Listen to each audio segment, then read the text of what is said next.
Katar özellikle 7 Ekim sonrası Gazze'de ateşkes çabalarında İsrail-Hamas arasında arabulucu olarak son zamanlarda en çok adından söz ettiren bölgesel aktörlerden biri oldu. Ancak o kadar ön planda olmasa da savaşın bölgesel bir çatışmaya dönüşmesini önlemek için sessiz ve derinden çalışan bir körfez ülkesi daha var. Umman, İran ve İran destekli gruplar ile İran'ın Arap dünyası ve batıdaki düşmanlar arasında diyaloğu sağlama konusunda da aslında uzun bir geçmişe sahip. Sessiz bir arabuluculuk yürüten ve mezhebinden dış politikasına komşularından oldukça farklı yönlere sahip olan körfez ülkesi Umman'ın tarihine GZT'nin 10-10 Orta Doğu serisinin bu videosunda gelin yakından bakalım.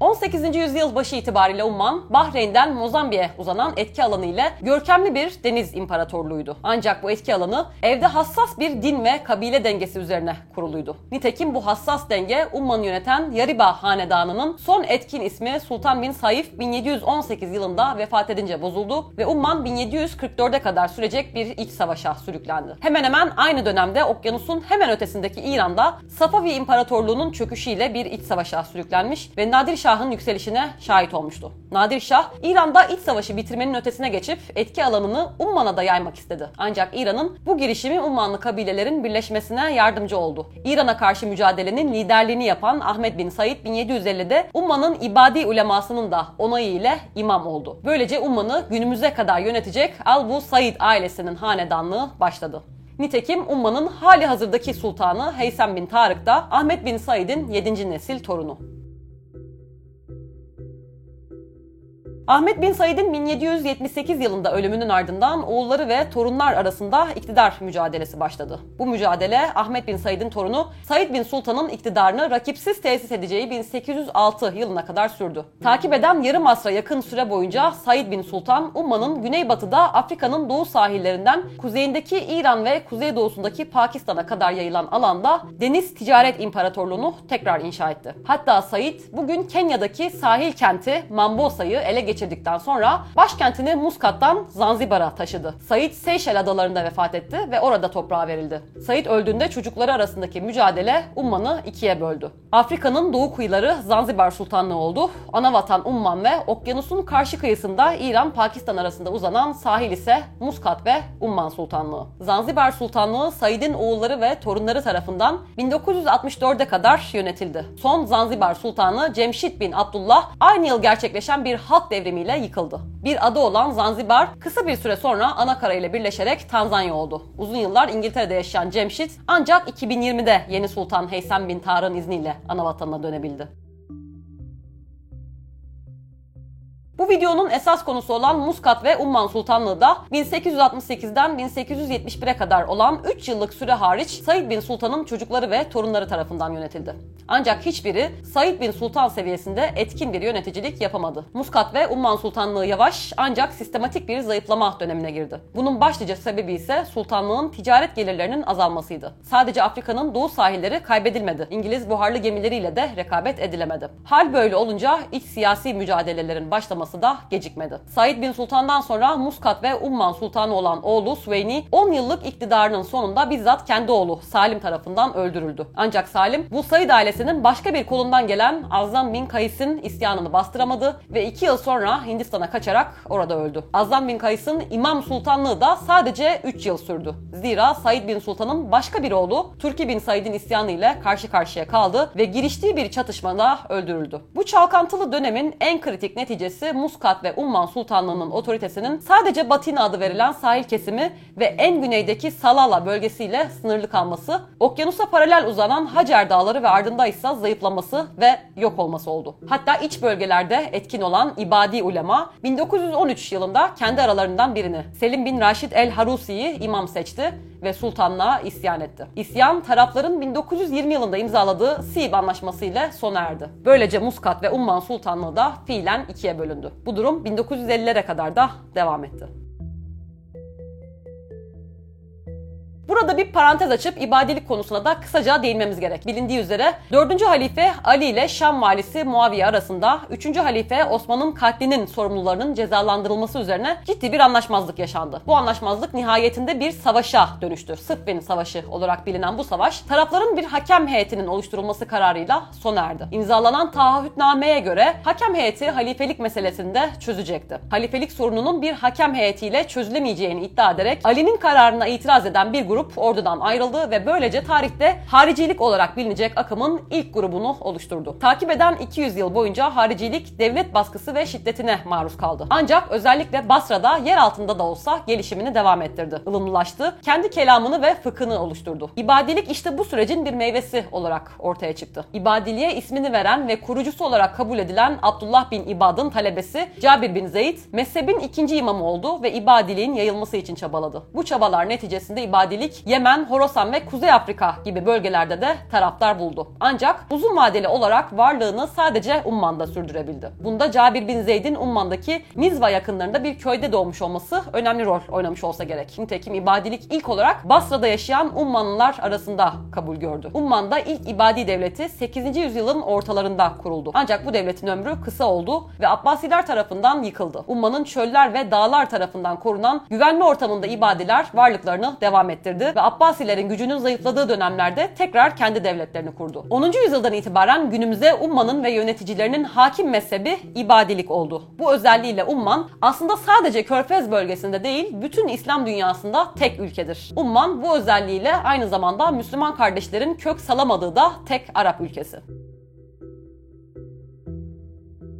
Elbette üç mezhebin kelam ve fıkıhları arasındaki benzerlik ve farklılıkları karşılaştırmak apayrı bir uzmanlık konusu. Ancak şu kadarını söylemek mümkün. Üç mezhep orijinde peygamber sonrası dönemde Müslümanların liderliğini kimin üstlenmesi gerektiği sorusu üzerinde ayrıştı. İbadilik liderlik için hem Sünniliğin Kureyş'ten olması şartını hem de Şiiliğin Ehl-i Beyt'ten olma şartını reddederken liderin mümin olması, ilim, zühd ve adalet sahibi olması şartını, ancak hepsinden daha da önemlisi diğer Müslümanların biatını şart olarak görmekte. İbadilik ayrıca liderlik vazifesini sürdüremeyen kişinin azledileceğini de öngörür. İran asıllı Amerikalı Profesör Hamid Dabashi'nin haricilik için dediği gibi onun içinden çıkan ibadilik İslam'ın aslında radikal demokrasisidir. Seçim ve biatın liderliğin meşruiyetinde önemli olması süreçte önemli rol oynayan ibadi ulemasına kritik bir dini politik güç verdi ve dönem dönem ulemanın bu gücü kullanarak mevcut siyasi ve askeri otoriteden dini meşruiyeti esirgediği oldu. Bu ikili yapının sürdürülebilmesinin en önemli sebebi ise dini otoritenin merkezinin Umman'ın yüksek dağlık bölgesi olması iken siyasi ve askeri otoritenin merkezinin sahil kesimi olması. Umman'da petrol arama faaliyetlerinin tarihi 1920'li yıllara kadar gider. Ancak ilk faaliyetler sonuçsuz kaldı. 1937'de Sultan Said bin Teymur 5 büyük petrol firmasının ortak olduğu Irak Petrol Şirketi'ne 75 yıllık imtiyaz hakkı verdi. Ancak petrol arama faaliyetleri 2. Dünya Savaşı'ndan sonra sürdürülebilir hale geldi. Büyük bir sorun daha vardı. Petrolün aranacağı iç bölgeler imamlığın kontrolü altındaydı. İlk önce iç bölgeler üzerinde otorite tesis edilmeliydi. Böylece Umman 1954'te yine bir iç savaşa girdi. Bu iç savaş 1959'a kadar sürdü ve sultanlığın zaferi imamlık ilgası ile neticelendi. Böylece sahille iç bölgeler uzun bir süre sonra tek bir otorite altında birleşti. Ancak sultanlığın bel bağladığı petrol gelirlerinin gelmesi 10 yılı aldı. Petrol 1962 yılında keşfedildi ve ilk ticari ihracı 1968'de yapıldı. Bu dönemde Said bin Teymur ülkenin sorunlarından daha da uzaklaştı. Hatta başkentini tamamen tropikal iklimi olan Salala'ya taşıdı. 1960'ların başında bir başka isyanla karşı karşıya kaldı. Bu sefer isyan komşu Yemen ve daha geniş Arap coğrafyasında etkin olan Pan-Arap sosyalist ideolojisinin etkisi altındaydı. Açıkça kendini Marksist olarak tanımlayan hareket, Sovyetler Birliği, Çin ve Güney Yemen'den de destek aldı. Ülkenin kalkınması için hiçbir adım atmaya yanaşmayan, halkından gittikçe uzaklaşan ve kendi oğlu Kabus'u saray hapsinde tutacak kadar paranoyaklaşan Said bin Teymur'un bu ciddi isyanı bastırması mümkün değildi. Said bin Teymur 1970 yılının Temmuz ayında oğlu Kabus tarafından bir saray darbesiyle devrildi ve Londra'ya gönderildi. Said bin Teymur 3 yıl sonra Londra'da öldü ve orada gömüldü. Mezarı daha sonra Muskat'a taşınacaktı. İsyanın olduğu Zofar bölgesinden bir kadının oğlu olan Kabus'un ilk işi isyanı bastırmak oldu. Bunu hem güç kullanarak hem isyancıları bölerek yaptı. Teslim olan isyancılara af ilan etti. İsyanın liderlerini yanına çekmeye çalıştı. Zofar bölgesine yönelik eğitim, sağlık ve altyapı yatırımları yaptı. Attığı adımlarla Kabus 1975 itibarıyla isyanı sınır ötesine ötelemeyi başardı. Zofari isyancılarının Umman'a yönelik saldırıları 1985 itibarıyla tamamen bitti. Zofar isyanını bastırarak karşı karşıya kaldığı en önemli sorunu çözen Kabus, takip eden 10 yıllarda gerçekleştirdiği kapsamlı kalkınma projesiyle modern Umman'ın gerçek anlamda kurucusu oldu. Mesela 1970 yılında Umman'da sadece 10 kilometre uzunluğunda asfalt yol vardı. Bütün ülkede 12 yataklı tek bir hastane ve topu 3 tane ilkokul bulunuyordu. Ve o 3 okulda erkek çocukları içindi. 40 yıl sonra Umman'da 23 bin küsür kilometre asfalt yol, 58 hastane, 933 sağlık ocağı ve 1200 küsür okul vardı. Haritadaki yeri itibariyle Umman ilk olarak Körfez, daha sonra da Orta Doğu'nun bir parçası olarak görülür. Umman hem Müslüman bir ülkedir hem de Arap. Bu dini kültürel bağlar yüzünden bu bölgelerdeki gelişmeler Umman'ı da etkilemiştir. Ancak Umman aslında Körfez ve Orta Doğu'dan daha güçlü bir şekilde Hint Okyanusu bölgesinin bir parçasıdır. Bin yıllar boyunca Hint Okyanusu'nda denizcilik yapan Ummanlılar bu okyanus üzerinden sürdürülen ticarette dönem dönem hakim, ötesiyle sürdürülen ticarette de aktif unsur oldular. Umman'ın dış politikası da hem Orta Doğu'dan hem Hint Okyanusu civarından gelen fırsatlardan azami ölçüde yararlanmak, gelen tehditlerle de mücadele etmek üzerine kuruldu. Örneğin 18. yüzyılın sonunda ülke İngiltere ile bir anlaşma imzaladı ve daha sıkı ilişkiler geliştirdi. Bunun sebebi hem ticariydi hem de güvenlik. Anlaşma Umman'a İngiltere'nin kontrolü altındaki Hint piyasasına erişim hakkı tanırken kuzeyde güçlenen El-Kasimi ve Vahhabi Suudi tehdidine karşı da güvenlik sağladı. Takip eden 150 yıl Hint Okyanusu'nun en büyük deniz gücü İngiltere'nin gölgesinde geçti. Umman'ın Said bin Sultan döneminde eriştiği ihtişam da İngiltere'nin göz yumması sayesinde mümkün oldu. Said bin Sultan'ın vefatının ardından ikiye ayrılması da. Gittikçe zayıflayan Muskat ve Umman sultanlarının da özellikle iç bölgelerden gelen tehditlere karşı güvenliğini de İngiltere sağladı. Umman hiçbir zaman küçük körfez ülkeleri gibi hukuki olarak İngiltere'nin koruması altında olmadı. Ancak fiilen öyle oldu. 1950'li yıllarda Buraymi vahasından Suudi güçlerinin atılması da yine aynı 10 yılda imamlığa karşı savaşın sürdürülebilmesi de Kabus'un babasına karşı darbe ile iktidara gelebilmesi de İngiltere'nin sağladığı destekle mümkün oldu. Hatta Zofar isyanının bastırılması da İngiltere'nin verdiği destekle mümkündü ki o dönem Umman artık tam bağımsız bir ülkeydi. Umman tam bağımsızlığını 1971'de kazandı. Bu dönemde de dış politikasının kırmızı çizgilerini İngiltere ve dönemin yeni süper gücü ABD ile iyi, hatta stratejik ilişkiler içinde olma ilkesiyle belirledi. Ancak yine de bu dönemde Umman'ın nispeten bağımsız hareket ettiği oldu. Özellikle de İran ile olan ilişkilerinde. Aslında Umman'ın İran'la ilişkileri tarih boyunca çatışmalı oldu. Ancak 20. yüzyılın ikinci yarısında iki ülke Soğuk Savaş'ta aynı tarafta olma ve benzer tehditlerle karşı karşıya olma sebebiyle güçlü ilişkiler geliştirdi. Hatta İran, Zofar isyanının askeri olarak bastırılmasına önemli katkı yaptı. 79 devrimi İran'ın Umman'la ilişkilerini Suudi Arabistan ve diğer körfez ülkeleriyle ikili ilişkilerini etkilediği kadar etkilemedi. Bunun en önemli sebebi elbette Umman'da devrimi sahiplenecek Şii bir topluluğun yokluğuydu. Ayrıca Umman'da İran gibi mezhepsel olarak diğer Orta Doğu ülkelerinden farklıydı ve diğer Sünni rejimlerle benzer durumdaydı. Nitekim 1981 yılında kurulan Körfez İşbirliği Konseyi'ne üye olsa da diğer körfez ülkelerinin aksine Umman 1980'de patlayan İran-Irak Savaşı boyunca nötr kalmayı tercih etti. Suudi Arabistan'ın 2015'te İran'ın desteklediği düşünülen Husilere karşı başlattığı askeri operasyona katılmayan tek körfez ülkesi Umman'dı. İran'la ilişkileri Umman'a uzun vadede diplomatik bir avantaj da sağladı. Zira ABD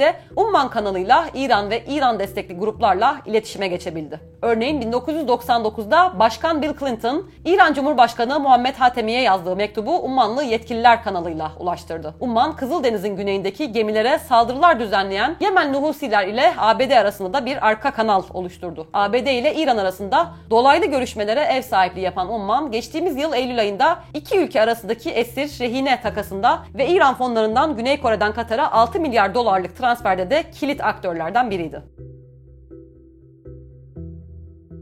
Son dönemde Hamas'ın Katar'dan sonraki olası karargahları arasında Umman'ın da adı zikredildi. Bu da aslında Umman'ın geleneksel arabuluculuk rolünden kaynaklı. Umman'ın İsrail'le halen diplomatik ilişkisi bulunmuyor. Umman, diğer Körfez ülkeleri, Birleşik Arap Emirlikleri ve Bahreyn gibi normalleşme anlaşmasına imza atmadı. Ancak arka kanal diplomasisi İsrail için de uygulandı. Aslında 1990'larda Umman ve İsrail'in karşılıklı ticari büroları bulunuyordu. 2000 yılında İkinci İntifada patlak verince Umman bu büroları kapatma kararı almıştı. 2018 yılı Ekim ayında İsrail Başbakanı Netanyahu ülkesinin diplomatik ilişkisi bulunmayan Umman'a ilk kez resmi ziyaret gerçekleştirmiş ve Sultan Kabus ile bir araya gelmişti. Bir İsrail Başbakanı'nın Körfez ülkesine yaptığı ilk ziyaret ise 1994'te Rabin tarafından yine Umman olmuştu. Dolayısıyla Umman'ın dış politikada arabuluculuğa ve nötr pozisyonuna dayalı denge politikasına İsrail-Filistin meselesinde de şahit oluyoruz. Katar özellikle 7 Ekim sonrası Gazze'de ateşkes çabalarında İsrail-Hamas arasında arabulucu olarak son zamanlarda en çok adından söz ettiren bölgesel aktörlerden biri oldu. Ancak o kadar ön planda olmasa da savaşın bölgesel bir çatışmaya dönüşmesini önlemek için sessiz ve derinden çalışan bir Körfez ülkesi daha var.